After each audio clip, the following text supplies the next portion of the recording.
Welcome to ABC campus. आज हम company law में आई कैप के स्प्रिंग 2020 के अटेम्प्ट से एक पास्ट एग्जाम का क्वेश्चन डिस्कस करेंगे। तो क्वेश्चन है कि board of directors of giant industries limited, a listed company, in their meeting held on 25 फरवरी 2020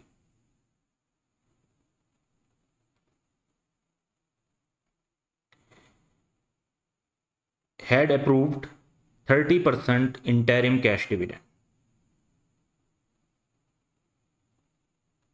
तो बोर्ड ऑफ डायरेक्टर बिल्कुल अपनी मीटिंग में इंटरिम कैश डिविडेंड जो है वो डिक्लेयर कर सकते हैं, अप्रूव कर सकते हैं for the shareholders under the provision of companies act 2017।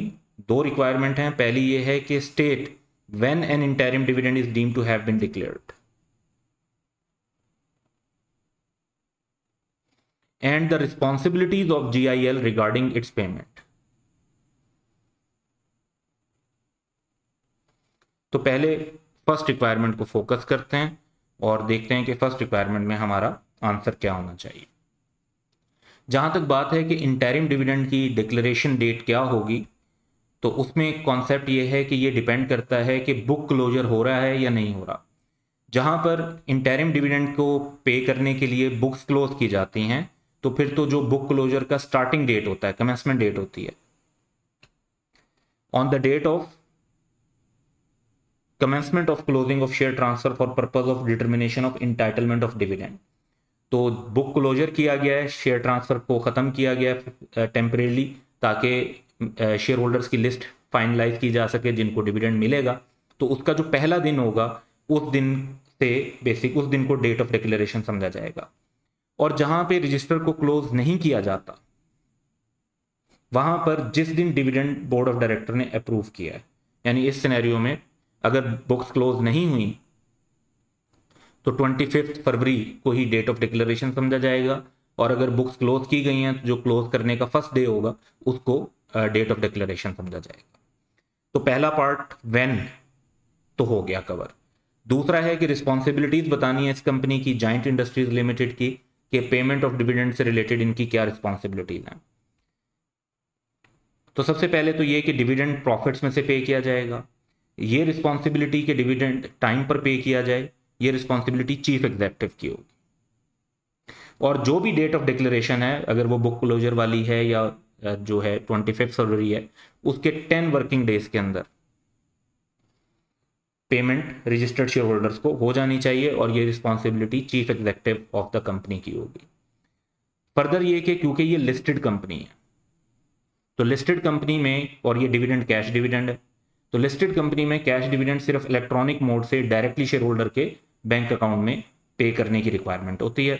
तो हम लिखेंगे कि moreover since dividend is payable in cash, it shall only be paid through electronic mode directly into the bank account designated by entitled shareholder. ये specifically listed company के लिए हम बात कर रहे हैं।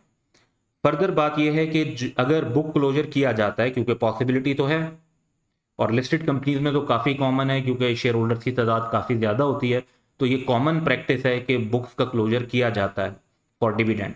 तो in case of book closure, GIL shall ensure that book closure must be started for determination of interim dividend entitlement within 15 days of the date on which such dividend is approved by the board। यानी 25 फरवरी 2020 से 15 days के अंदर अंदर book closure start होगा, और फिर book closure जिस दिन स्टार्ट होगा उससे 10 वर्किंग डेज के अंदर उसकी पेमेंट करनी होगी।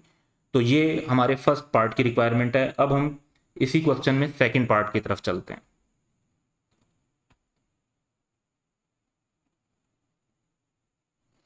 तो सेकंड पार्ट ये है कि identify the circumstances under which the directors may withhold और adjust the payment of dividend. तो जस्ट ये 2 मार्क्स के लिए है। वैसे लॉ में तकरीबन इसके 6 पॉसिबल सिनेरियो बनते हैं, तो सिंपली उनको हम लिस्ट कर देंगे। Where the dividend could not be paid by reason of operation of any law, जैसे कोर्ट ऑर्डर होता है, जहां पे शेयर होल्डर ने कोई डायरेक्शंस दी थी पेमेंट ऑफ डिविडेंड के लिए और वो डायरेक्शंस पर अमल नहीं किया जा सकता। जहां पर कोई डिविडेंड के राइट के ऊपर डिस्प्यूट हो, तो वहां पर जब तक डिस्प्यूट रिजॉल्व नहीं होगा तो पेमेंट नहीं की जा सकती।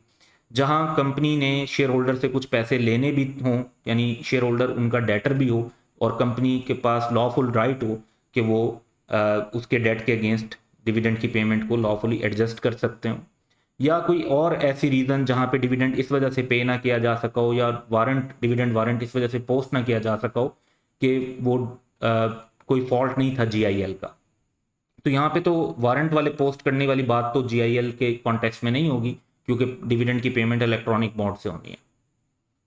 इन 5 जो पहली हमने सिचुएशन पढ़ी है, यहाँ पर एससीसीपी से परमिशन भी लेनी होती है, और एक पॉइंट एक्स्ट्रा जिसमें एससीसीपी की परमिशन की ज़रूरत नहीं होती, लेकिन वो ये है कि जहाँ पे मेंबर ने कंप्लीट इंफॉर्मेशन या डॉक्यूमेंट जो कि स्पेसिफाई किए हुए हैं एससीसीपी ने, वो प्रोवाइड ना किए। तो ऐसी सूरत में उस शेयर होल्डर को अगर पेमेंट नहीं की जा सकी तो वो फिर जो है ऑफेंस कंसीडर नहीं होगा और पेमेंट विद होल्ड की जा सकती है ऐसी सिचुएशन में। तो ये लास्ट सिचुएशन ऐसी है जिसमें एससीसीपी के अप्रूवल की जरूरत नहीं है। अब 2 मार्क्स हैं, तो मेरे ख्याल में कोई से भी 4 पॉइंट्स आप यहाँ पर मेंशन कर देते हैं तो वो इन मार्क्स के लिए एक्सेप्टेबल कंसीडर होंगे। तो ये दोनों पार्ट्स का आंसर था। That's all for today. Have a good day.